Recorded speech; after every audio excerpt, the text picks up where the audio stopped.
The October 9th, 2023 Board of Directors meeting is called to order at 5:30 p.m. Roll call of board members present. Brad. Here. Mark. Here. Christie. Here. Nate. Here. And I, Valerie, are here. Please rise for the flag salute. I, the United States of America, and to the republic for which it stands, one nation under God, indivisible, with liberty and justice for all.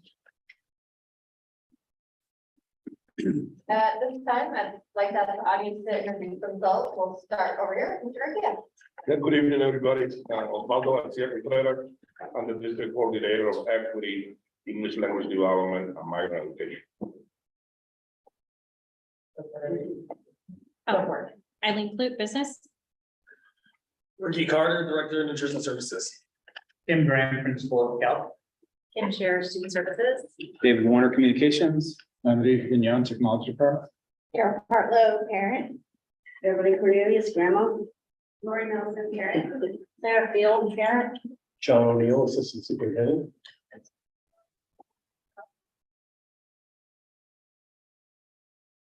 I'm Diana Smith, our DEA Union and Equity Chair. Thank you all for coming. I'd like to move to approve tonight's agenda. For a second, Second. all in favor? Aye. Great, thank you. Correspondence and celebrations. Does anybody have anything? Yeah, Chrissy. Yeah, I just want to compliment Forest Grove High School for the back to school night. We had a table there. Kate came with me and they were very helpful. The leadership team helping to set up, and then really just watching how that went. That's the first time I've seen that. We talked to over 30 adults and kids came up. The trees that we give out were taken. Those were the hot topic, the hot item taken by kids, and we also had someone come up that was interested in school board and wanted to know more about that and considered it, but not really sure what that was all about. And so I wanted to, the celebration tonight is for the two tables that were next to us, the FFA group and the Juntos group. And both of those groups had very strong advocates. They talked to us a little bit about what they were doing. But the really cool experience was watching, there was a family that came with their son and he was really wanting to be more engaged, and the gals at the FFA table were able to kind of bring them over and have a discussion about what their club was like and getting him to that first meeting, and you could see that engagement happening. And so the students that were part of those clubs were really doing an excellent job just leading and getting, yeah. So that was great to see. And then as you sit there and you watch all of the teachers who had spent their whole day teaching and then bringing the energy that they brought in the commons, talking with parents and wandering and talking, it was just overall it was very positive experience, and I know a lot of work to put on, and so great job to them. And then secondly, the second band practice will be Tuesday night at 7 p.m. and I was able to go to that, and I got stuck, well, not stuck, they got stuck with me. There were a couple of freshmen, they put me in with the freshman trumpets, and a couple other adults came. We had 3 students from NAMS that came to play, and I was just telling Val and Dave that after the first song, I had not really played for years, and Dahlia, who was next to me on my left, ever so kindly leaned over and said, "Did you maybe want to try the third trumpet?" And those of you that don't play in band, there's first trumpet and then such. And I said, yes, I do. So she very kindly let me read the third trumpet part. But those kids are so welcoming, excited to be there, and compliments to Stuart and the band majors when you walk in at 6:55 and every single instrument is being practiced. You really have a newfound appreciation for what the work that a band director does after a full day. So those are celebrations from me today. Great. Anybody else? Okay, at this time, we'd love to hear from Nate. Nate, what's going on? Hello, everyone. Oh, that's loud. Okay. I'm not gonna lie, this report is probably gonna be my worst because I have been just overwhelmed with homecoming stuff, so I'm just gonna bore you guys about homecoming. We are having our homecoming spirit week. The days are Monster Monday, which is today, where you wear like green or blue. It's pretty fun. Tired Tuesday tomorrow, very exciting. On Wednesday, we have Wild West Wednesday. And then on Thursday, we have Thriller Thursday. So I'm pretty excited about those spirit days. And then we have a lot of stuff going on during this week for homecoming, and we have a lot of like volunteer stuff happening. But to be honest, I've kind of forgotten all of it, and I've just been focusing on homecoming. So for homecoming, we're gonna have our rally on Thursday. We're gonna be having a lot on Thursday. We're gonna have our rally in the morning. So if you know anyone on homecoming court, they're going to be recognized in front of 2,000 students during that rally. So it'll be very exciting. After that, we have our parade, which will start at the high school and also end at the high school. So it'll be a lot easier, and hopefully we won't hit any power lines this year. After that, then we have our football game. So a lot of stuff that day, gonna be very busy.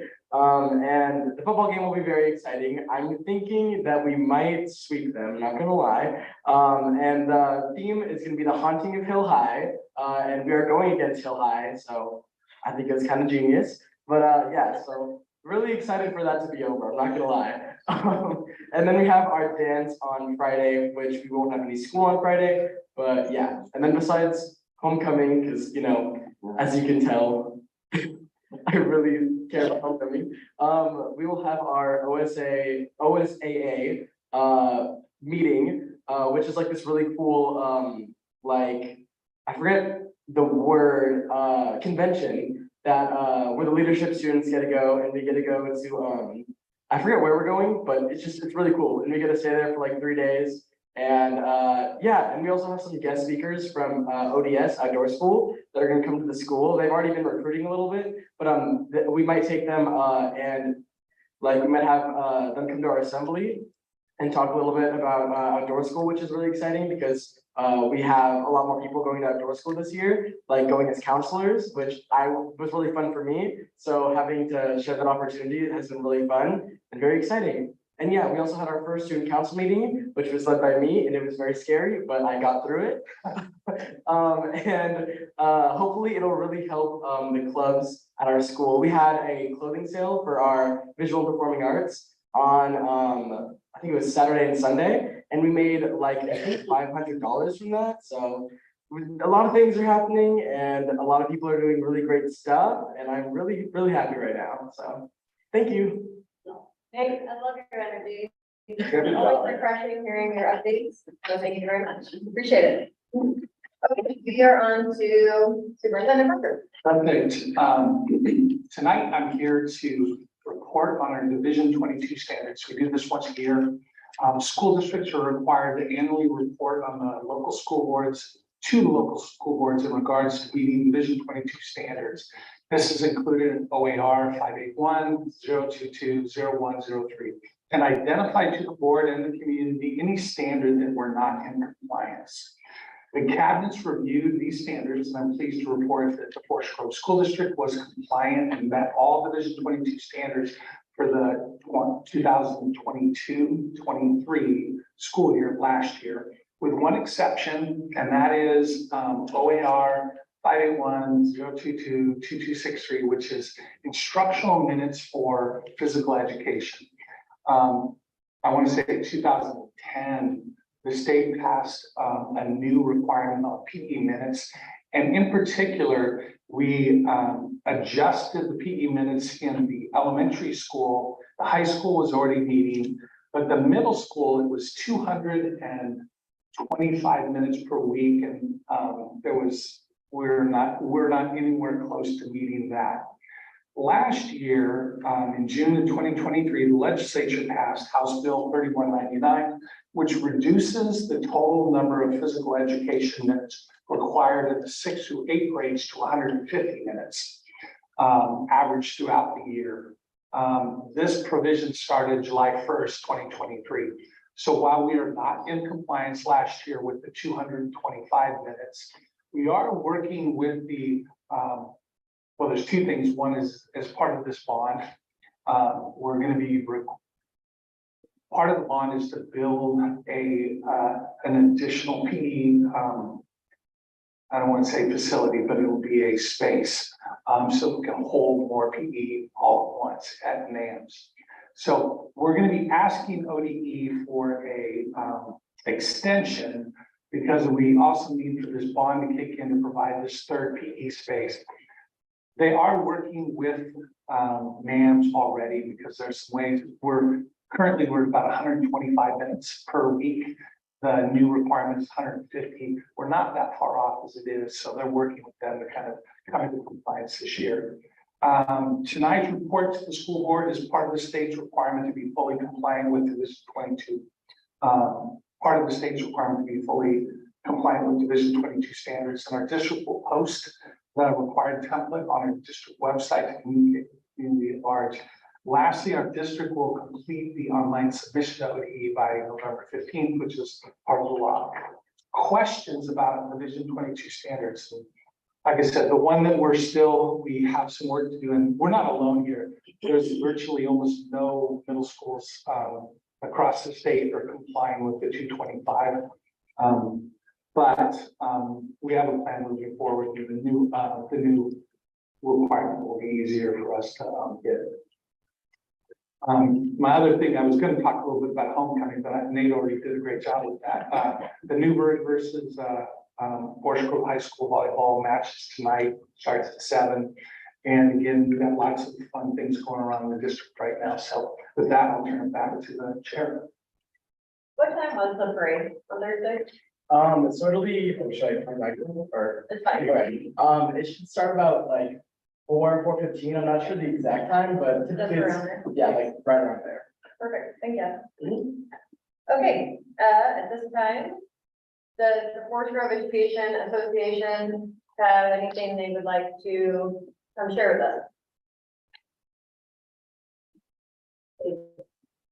Yeah. If you have something to share, then you can, yes. The Diane or? Diane, yeah. Diana, it's time for FGEA, it's time for comments if you want to come up and share anything. Sure. Thanks.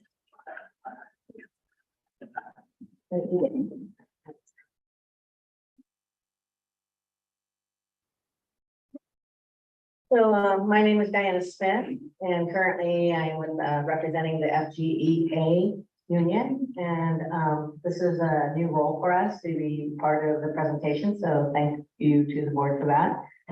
And I would like to start with recognizing our board members. First person I'd like to recognize is Brad. I remember Brad from 2003. That's when I started. And I remember, this is correct, that you were in student services and you've done a lot for this community. And I really appreciate, and a lot of members appreciate, you know, how you've really looked over student services and that you're here on the board because you have a lot of history. And one thing that I noticed from attending all these board meetings is that you are really, really proficient in summarizing when the board starts to go this way and that way and trying to figure out what it is needs to be said. You just are able to cap it. So that's nice. And I understand cap is the new slang term for something, but I don't know what. So I don't know if I said that correctly. And then Mark, one thing I've noticed about you that I really appreciate is you're so personable. And I think wholeheartedly that you really have the perspective from a teacher's point of view. And I hear that in your comments. And so this is information that I share with our representatives, building representatives. So I appreciate that. It's almost as if you remember what it's like to be a teacher, if you were a teacher. I don't know you that well, so I'm not sure. Okay. And then Christy, so I'm just getting to know you. I've noticed that you have a very investigative personality. And so that's appreciated because I think it brings a lot of conversation and it just makes it that much more interesting when I take notes. So that's good. Thank you. And then Valerie. So I remember when we were trying to approve getting money for the batter's cage. And then that's when I realized, oh, you're really well connected to the community. Not just you, but your family. And the other day, I was like, no, I'm not gonna talk about your sister. This is on you. This is your thing. And so I see that it's a very well-connected family and that you're very interested in our community. And I'm really glad that you have that connection with the high school. And then Dave, you always have an open door policy. And for a district this size, I can remember when we were approaching you about getting the grant from the Portland Trailblazers for Adelante Chicas. And you were there and you helped us, make decisions about that grant. I've also invited Dave into my classroom, my ELD classroom of fourth graders, and he had to answer questions regarding the, you remember? The SIA accounts, right? And he had to answer with conditional statements. I would, I could, and I should. And then I'm like, Dave, no, you have to answer with I would, I should, or I could. Oh, this is really hard. And there were fourth graders asking him questions. And he did really well. So we really appreciate that when we want to see you, you're there. And I know there's a focus on getting out to the schools, but I do want to mention that Dave is always available if needed. And then definitely Kathy. I wrote down here that you take fabulous notes and you have the answers to how to run a board meeting. I'll ask you a question, you usually know, and if you don't, you just say, I'll get back to you. And I'm sure you do. And then Eileen here. Eileen, okay. So I was actually bragging about you the other day and I just said, I am so impressed with her accounting because I have a bookkeeper background. And your presentations are always listener friendly. So I don't even have to look. I can just listen and understand what you're talking about. And I like the way you break it down. They call it chunking and instruction. And so you are a natural teacher when you're giving them information. And so with that said, a little bit about myself is I've been with the district since 2003. I was actually encouraged to come over here by Betty Flick back in the day when they were having budget cuts, and I had a contract with Beaverton with the Bilingual Teachers Pathway Program, and they weren't able to honor that contract, and Betty brought me in to the title program, and that's where I started. And then 2015, I went to Joseph Gale, K4, and now I'm at Calc, which is high school, big jump, but wonderful staff there. And of course, I'm going to say wonderful principal because he's here, but truly he is. And so my position this year has changed because I went from elementary to the high school. So we have a position which is called the equity chair. And so what I have been hearing lately is this talk about, from the board, is a talk about the instructional improvement. So I'll really be listening to that with an equity lens. And when I think of equity, I'm thinking of equity for teachers because that's who I represent. So if we're representing the teachers, and then that will dwindle down to the students, right? And so I've just heard lots of conversation and I think it's going to be a very interesting year. So thank you for all the work that you do, because after attending, I'm like, you guys do so much work. I mean, you're looking at budgets, you're listening to presentations, the decisions that you make are huge. And I don't know if everybody knows that. So thank you for volunteering your time, even though now you get a stipend about time. So hopefully you don't. You don't? It's not a stipend? Okay, well. Legislator passed that and then paused it the next day. Oh, no. I was gonna say, don't spend it all on one day. But with that said, just thank you for your time and having us here. Thanks, Diana. Thank you. We appreciate that. Kathy, were there any unscheduled public hearings? There is none. The consent agenda is made up of routine, non-controversial items to be voted on under one motion. Are there any items within the consent items the board member or the superintendent wishes to discuss separately? Anybody see anything? Okay, I'd like to make a motion to approve the consent agenda as presented. Great, all in favor? Lovely. Presentation. We get to hear from Tim Grant, the principal at the Community Alternative Learning Center. Will update for us.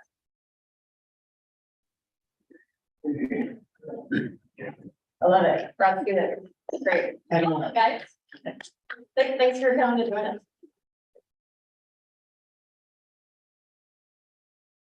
I figured you guys would rather hear from students than me, so I've got some data to share with you and other items, but most importantly, we have the stars of the show. We have 3 students and a mom to share with you their thoughts about health. We have 3 very nervous young ladies. And they're gonna be great. So I'll go ahead and name them and I'll go on with my presentation. We have Atziri right here, and Judah, and Noemi, and her mom Guadalupe. And then Diana is going to translate for Guadalupe. So I'm going to try to do 4 things. I'm going to get a snapshot of health students, give you some data around credits. I know the data is the boring part, but that's important. Talk a little bit about our CT Friday update, and then let the students share. And I'm going to try to keep that within 10 minutes. The first, go ahead and I want to start with my little cartoon up there. And it says, for a fair selection, everybody has to take the same exam. Please climb that tree.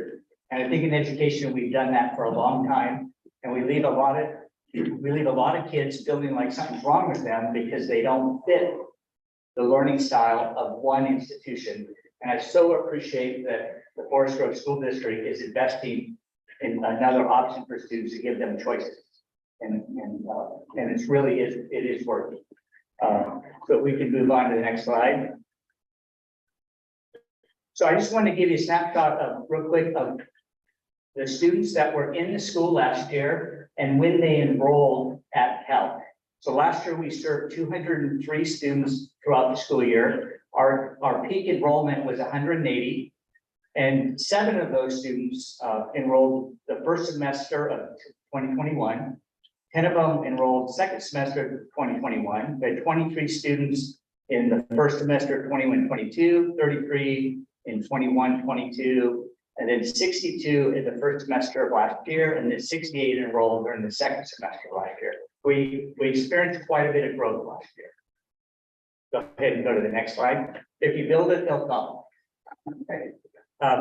And then this is the year in school. Last year's 203 students were when they enrolled at Cal. So 13 of those students were freshmen when they enrolled, 51 were sophomores, 74 were juniors, 47 were seniors, 17 were 5th year seniors, and 1 was a 6th year.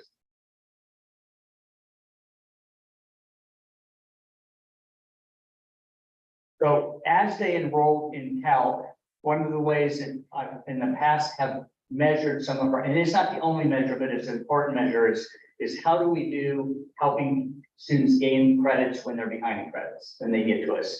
So I wanted to give you a picture of where students were at when they arrived at Cal. So 46 of the students of last year that were in school last year, we arrived on Cal on track to graduate or ahead. And to be on track to graduate, you need to have 6 credits at the end of your first year, 12 at the end of your second. You guys are probably fully aware. And what I try to do is measure what point did they enter and do the math to figure out how far ahead or behind they were at that point. We had 42 students that were 25% or less behind. 56 students enrolled with us, they were 26% or up to 50% behind. 35 were 51 to 75, and then 24 were 76% to 100% behind. So at the end of the school year last year, 92% of the students who entered with us on track to graduate were still on track to graduate. 87% of the students who were at 25% or less behind improved in that. So an example, if a student came in 20% behind, they're now 10% behind. We're not going to catch them up overnight, but we want to stop the bleeding. We want to change that trajectory. 91% of those in the category 26 to 50% improved, 51 to 75%, 92% of them, and 96% of the kids were 76% to 100% behind improved. We'd like to get that 100%. The reality is if we did, we'd probably be giving away credits. We also want to make sure we're keeping the rigor. We want kids to come and help them find their learning style to start earning those credits, but we also want to make sure it's rigorous. Oh boy. Okay. To move on, last year, in the spring, we started doing our CTE Fridays. That is where we take groups of students on Friday in groups of about 10 to 15. It was 4 different locations each Friday, and we expose them to different career sites. It can be union apprenticeship sites, it can be PCC, it can be universities, manufacturing sites. But we're trying to target primarily our family wage jobs. We want to take students to places where they can have a career and they can make money at a level that can buy them a house, raise a family, and we want them to dream big. But we also want them to understand that college is a great choice, but there's also some fantastic choices in the trades. And I mean, right now, that is such an opportunity for students. We did 9 CT Friday trips last spring. We did 3 Fridays in April, 4 in May, and 1 in June. Those are the places we went last spring. So we're going to be starting that again come November. And our first trip is scheduled for November 17th. We're going to have, we're right now scheduling for 20 Fridays. One of my teachers, Stephen Bernard, has 1 block per day to schedule all this. It's a logistical nightmare. I did it last spring and there were lots of drop balls. So now he's doing it and we're going to have less drop balls. But the busing and the contacting all these places, figuring out a time. What we try to do is every student goes to every place. So each site, we're asking them to come 4 times. And you know, often Thursday afternoon, we get a call and sorry, we have a big order. We can't have you. And then we have to scramble to figure out plan B. So we always try to have a plan B scheduled in for those students. What we'd like to also then start doing, projecting ahead to look at is having our seniors do job shadows. So they've been through a couple of years of seeing the sites. When we did this in Oregon City, we had 150 partners that were taking seniors from automotive centers to lawyers to just about anything you can think of. We had students out there on Friday. So our goal is to get 150 partners. And what I learned from experience, if you don't do it right the first time, you never get invited back. But you want to make a good impression the first time you go. Last year's groups that we went to, I got good feedback from, and so they're all eager to have students back again this year.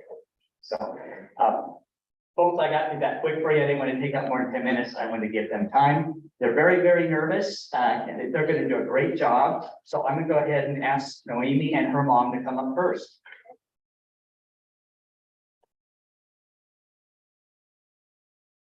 Hello. My name is Noemi Valencia. What I would say about calc is that before I entered calc, I was at the high school, of course, with high school, and my grades were very bad. I never really went to school with like the intention of learning and like doing better for myself. But ever since I entered calc, I feel like I've been doing better for myself, my education. I realized that like going to school is important. Being like able to graduate, you know, and like all that is very good. I feel like calc is a very good environment because teachers don't just teach you, but they're also there to like to listen to you. Like they make sure you understand what you're like doing. They always reassure you, like, you know, like they always try to find options for you to like do what you do. And not just like learn, but like also do better like with yourself and like with life and all that other stuff. Like do better for yourself in the future and then think it's like worry about you and like, you know, yourself and all that. So I would say calc is a very like good environment, and I think I've been doing better there than at the high school.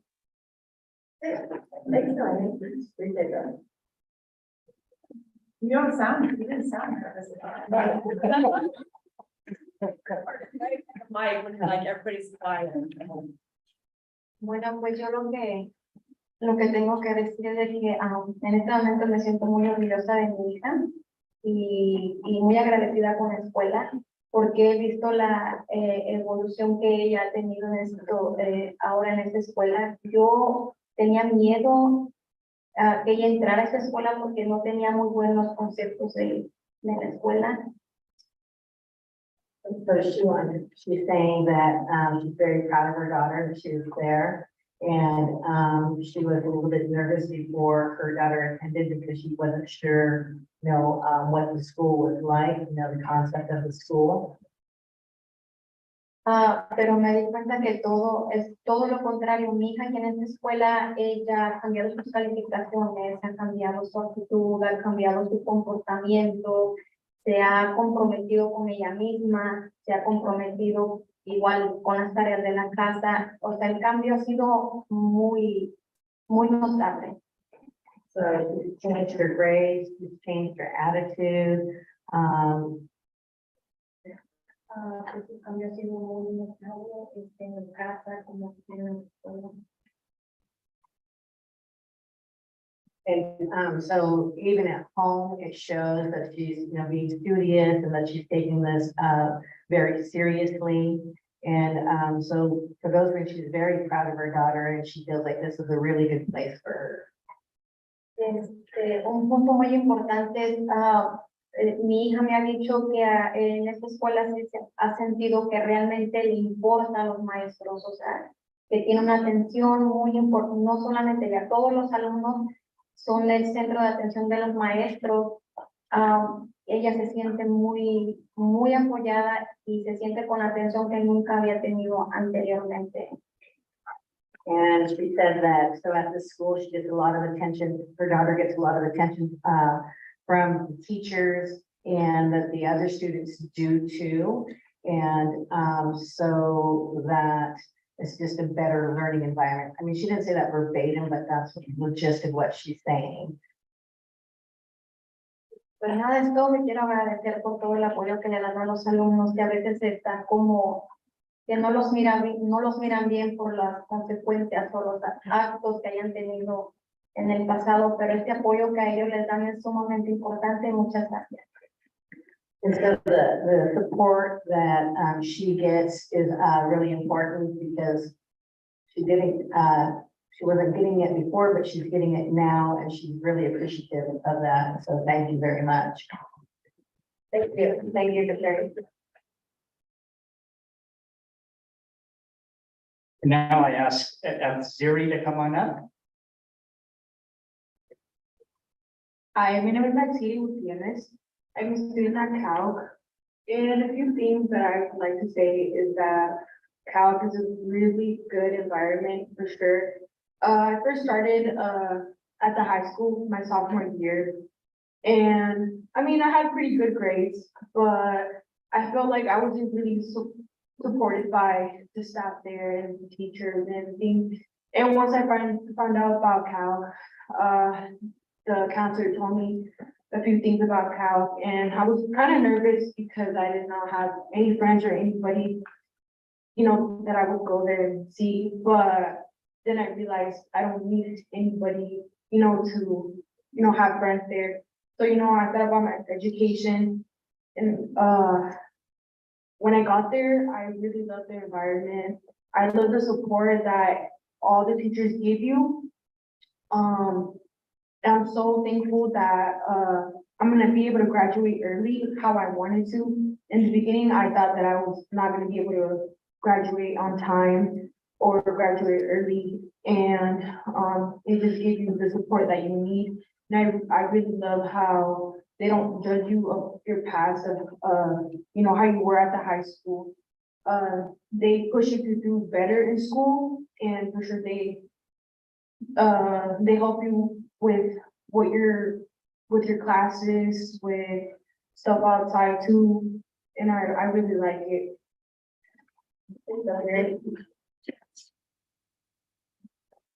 And last, Judith.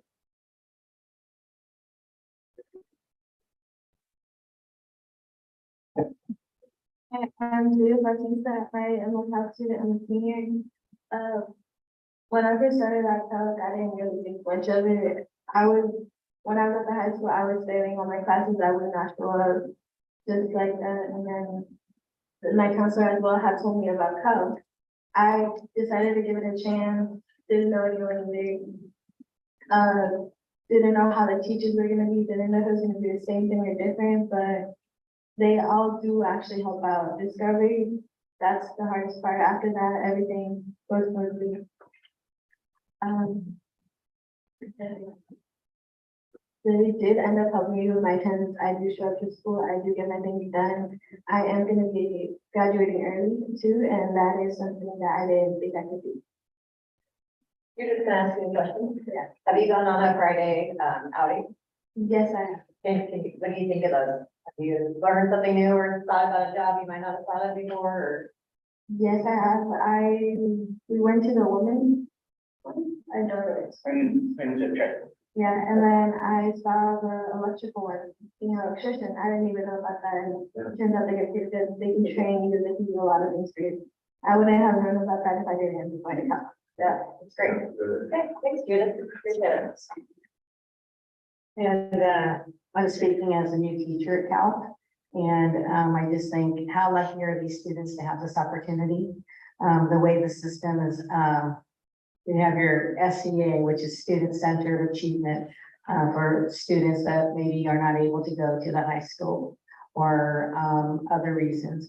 And then you have your discovery program where students go in and learn life skills, social skills to be able to function and participate in group settings and in what we consider societal norms. And then you have your real world that once you get through those programs, you get to go on to your core classes. And then we have the online off-campus students. And that's a lot of work, a lot of components. And so for Tim to have to oversee that, I mean, as a new teacher, a master teacher, veteran teacher, going in to learn again, it's kind of like what they say, the older you get, you got to keep your mind fresh. It's keeping it fresh, and it's really nice. So the fact that we have a community school or whatever you want to call it, or a place for students to go to where they feel welcome, and that it is still as rigorous as Tim says. But the most important part is there's a feeling of belonging and a feeling of acceptance and a feeling of teachers that really care. And so within this, it's only 5 weeks, and that's what I see. And so I feel very fortunate to be there, and I feel that the students are fortunate to have a place.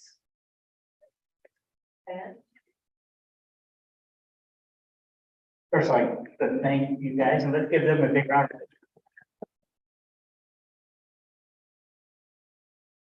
You guys have any questions? I have just a question about, I think you were gonna try and expand from 40 partners to 150 partners. Yeah. And, is that gonna be hard to do? I mean, it sounds pretty ambitious and. It's not easy. Yeah. And one of the, I've joined Rotary. Yeah. And Stephen Bernard, who is now has one block a day to work on this, he's joining Rotary. And then he's spending a lot of time reaching out to industry. Yeah. And it takes time. In Oregon City, we did something similar, and we got to 150 partners, and that took about 3 years. Yeah. So it won't necessarily happen this year, but we'd like to make a big dent in that this year. I know, I taught in England for a year, and they take all the students and put them out into internships for about a month at schools there and so on. It was quite a complex getting everybody placed and out, so I do appreciate how much time and effort that takes, a lot of time. Thank you. Yeah, it is a logistical nightmare. Yeah, I know. I have a question for the students who may not be able to answer on the fly, but if you could think about one thing that has been the biggest challenge for you there. I mean, I think it's challenge is a good thing, like something that's like, whoa, like several of you mentioned you didn't think you could do something and you're doing it. Was there something in particular that was a challenge you've overcome and or like a success that you've had, something, a moment where it was like, wow, like we're pretty proud of yourself? It might be hard to come up with that on the fly, but something that sticks out, I guess, if you were doing a little memory board of your time there. I feel like turning your executive on time, like having to grade before the 6 weeks and sure. No, sorry. Okay, thank you. Thank you guys so much for speaking. Thank you. Thank you guys so much. Thanks, ladies. Moving on to our action items. At this time, we are going to hear from Osvaldo about the English language development instructional materials waiver.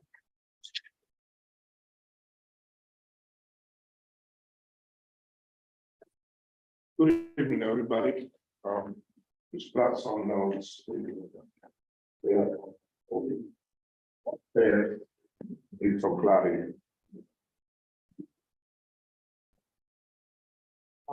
Yeah, I'm just gonna. Yeah.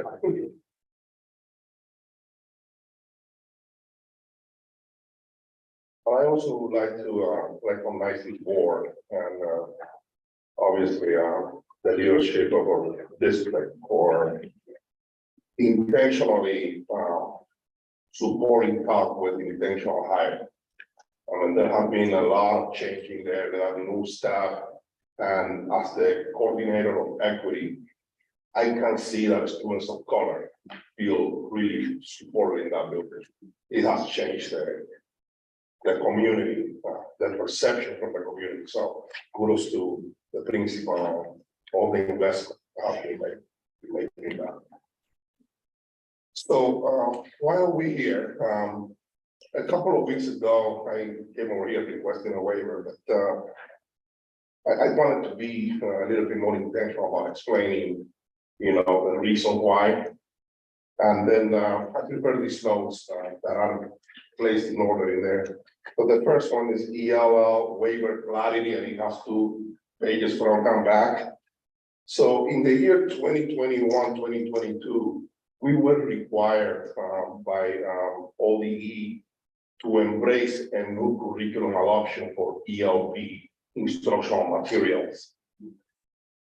In reality, we could not start that process at that time.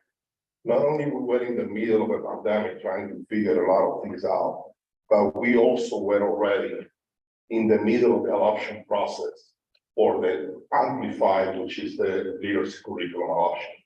So I had personally, not only myself, but administrators, EL leaders, teaching leaders, invested in that process as well, trying to learn as much as possible from the Amplified option so that we could develop materials that were congruent to that, that could correspond to that. And another thing that we had to take into account was that the instructional models were changing in different buildings from a traditional model of stand on deliver ELD forms and functions to a more integrated model. So some schools were teaching ELD through mathematics, some schools were teaching ELD through science, some schools were teaching a co-teaching model, some schools were choosing the DLP model. So we have different models happening at the high school,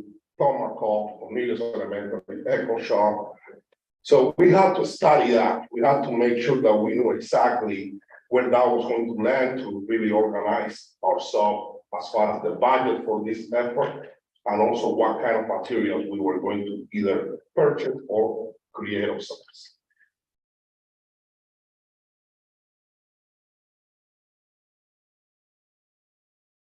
Right now, currently, we are in the middle of an audit, not only for Title 1C, but also for Title 3, which is ELL.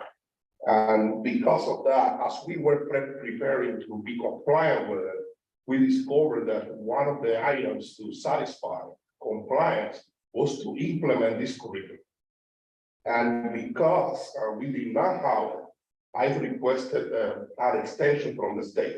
The state said, yeah, we're fine with that, but we need to go through your board first and get a waiver. And that's the reason why we're here, trying to approve that extension. So we are asking for that waiver tonight. On the last page, we want to share that we are starting already our ELP adoption process at this moment. And I know the window is short. We're trying to do this in the middle of getting better with Amplify and then starting the math adoption, which is, record breaking, but we're trying to get it done. We already have teams that have volunteered their interest in being a part of this. We have administrators, we have teachers, we are putting some surveys out to get more experts to help us. So we are in the middle of that process. We expect to go through this process for 4 months, to be specific, and also we expect to roll out with this improvement in instructional resources by the fall of 2024. So I just want to be specific about that, then request a waiver, and if you have any question for me, I'm happy to answer. So how long does the waiver, what's the length of time for the waiver? Typically, they're going to give you a certain amount of time. Yeah, that's why I'm saying that it needs to be, I need to be able to finish and submit that by the end of January. Yeah, I guess I've never been involved with a waiver before. I've never seen a waiver, at least in this district. Something like this. So it is a, Yeah, and it's basically, he's already in the process and we're gonna adopt sometime in January or the first part of the year. It just as part of the audit, they wanted the board to say, yes, you didn't need to adopt last spring. We didn't want to because we were already going through the amplified, but it's a weird thing because we're asking you for a waiver. The waiver is really going to be like 2 months. well, that's what I'm, right, that's what I kind of didn't, right, that's why I'm asking. Right. Yeah, Okay. it's like an extension, so that we are able to finish this process by January, rather than, having it done right now, which we do not. So what would happen if we said we don't think we need a waiver? It gets in the way of our title audit. So it's really about the audit. It's really about the audit. I guess my question would be, just to follow, I mean, what, in terms of providing instruction to kids, I mean, are we not doing something? No, it's why we added in the materials for the 2017 adoption in the last board packet, but that kind of confused things. So, but that was the attempt, was to show we do have a board approved ELL curriculum. We're going to continue to use it. We need to use it a little bit longer while we go through another process. But that's what that whole thing was. It's why we tried to bring more specific points tonight, just because we're just looking at this waiver being until we approve the new one, which we're already in the process. Okay. I guess my worry is that we approve the waiver and then it still doesn't, the curriculum still doesn't get developed. Okay, so you're telling us it's gonna be ready to go by the end of January? Yeah, I'm full steam, trying to get it done, And are we but I buying- understand the question. Are we buying a prepackaged curriculum or? No, we are emerging and trying to develop from what we already adopted in 2017. We just want to improve that, because we have identified some deficiencies, and we have identified that it's not really congruent to what the instructional models are right now in some of the schools, right? So what we want to do, even though I really, I could probably bring, more expertise into the conversation. What we're trying to do is make sure that we take a look at what we had, what was already approved by this board in 2017, and then bring the resources that are right now really matching what our teachers and our administrators are implementing in the classroom, which is a little bit different. Right? It's just a short period of time to do that. It is, except for Kathy just reminded me that this waiver will actually be for this year because we're not implementing until next fall. So this is for this school year, is what the time period would be. But as far as us and the process that we're going through, I also don't want to jump in front of this process, because the folks that are in those committees will end up making decisions and recommendations back to you. So I don't want to jump too far ahead into the thing. But it is a very complex, because we have DLP schools that are doing their ELL in the classroom. We have co-tots, we have pullouts. So one curriculum doesn't make it for us. It's much more complex in our environment. The only question I have is, I heard you say that the ELL adoption was amplified, so the ELA for literacy adoption was happening, the ELL adoption. So I just, on a bigger level, the capacity of the district to manage right? So I guess I wouldn't want us not to be able to adopt. Do you know what I mean? I'd want us to manage, not maybe this case is but I'd want us to be able to manage whether it's a new science curriculum on top of a literacy curriculum and have the capacity to manage both of those so that we don't say, let's put one off and you know what I mean? So. Yeah, I have an answer for that question though. Let me answer something first, because just so that you know what's going on the backside, which is as a way for us, now that districts are beginning to fund adoptions, what we're trying to do is put together a long-term plan, like a 10-year plan of like which adoptions are going when. Eileen needs it because of like we need to figure out how to budget these expenditures. So Eileen, Arturo, his team are beginning to kind of have some conversations about this long-term plan on the adoptions. Sorry. No, I appreciate that. That was one of the points. The second point is how closely related EL instruction and ELA instruction. So this is not necessarily like, okay, we're waiting in line. It's more like we need to figure it out because amplifying itself already has a lot of great information and resources for EL learners.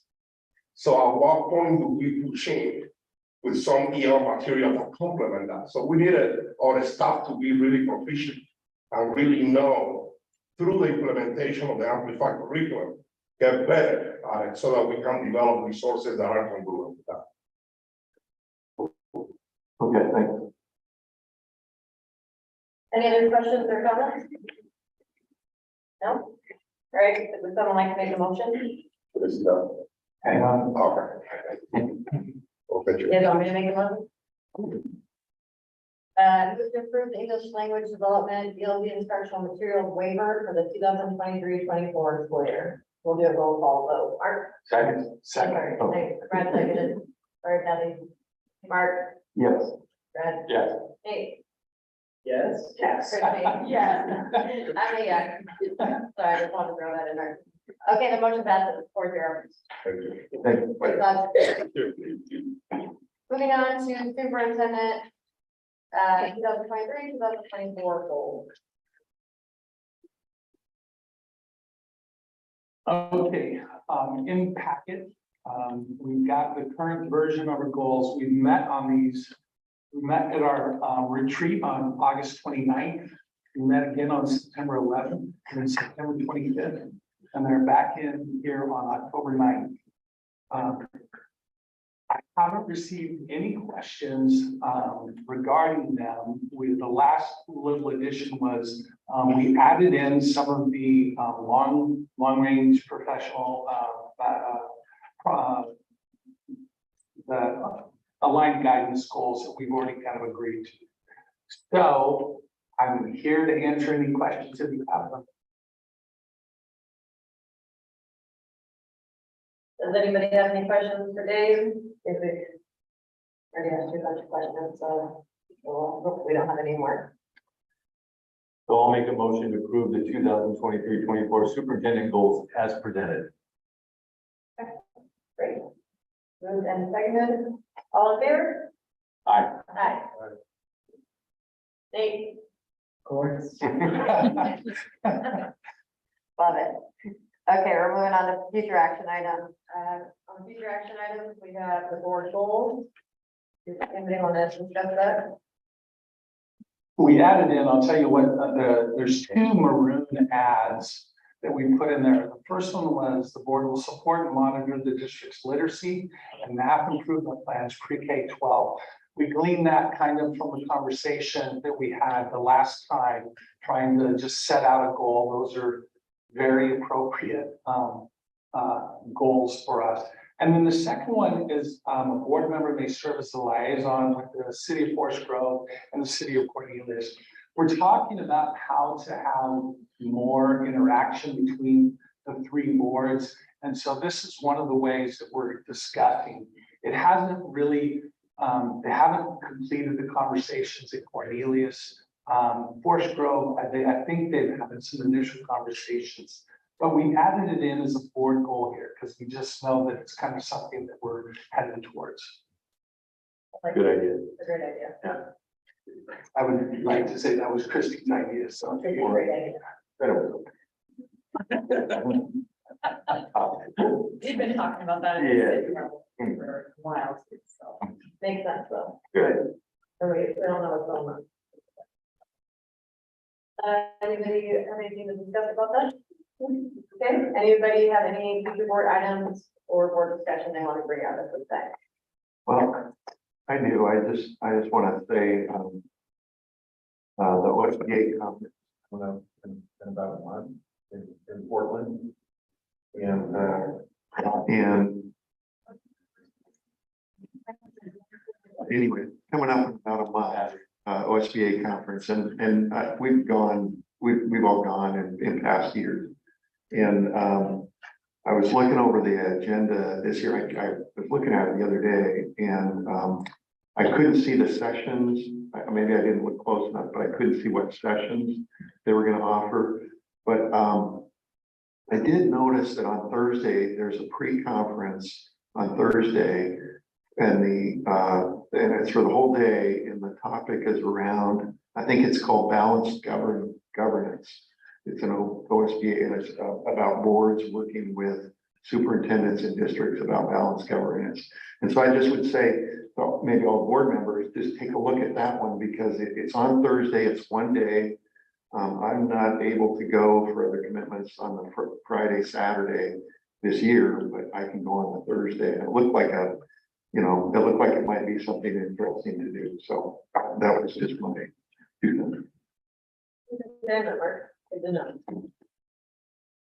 Anything else? No? All right. John, enrollment report, are you doing that part? It's there for information, some good news there, if you take a look. I was at like, the I want you to tell me, so I don't have to try to like. Yeah. The bottom Yeah. line is, yeah, that's right. Yeah. We went from 25 short from budget down to 17 short, so that's a good thing. I got an answer from my niece's class at 5th grade. It's at 31 last year. Oh, okay, We're pulling from kids. got it. That makes sense. That's pretty good. And then on this, Yeah. and then on the page 2 is also, the class sizes, and that was good. Great.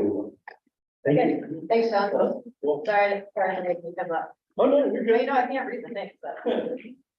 I will make sure it's bigger. You have to take a picture and then Yeah. maximize it on your phone or something. Okay, anything else? Anything else you'd like to share? Okay, we are gonna adjourn at 6:30. Thank you all for coming. We appreciate it.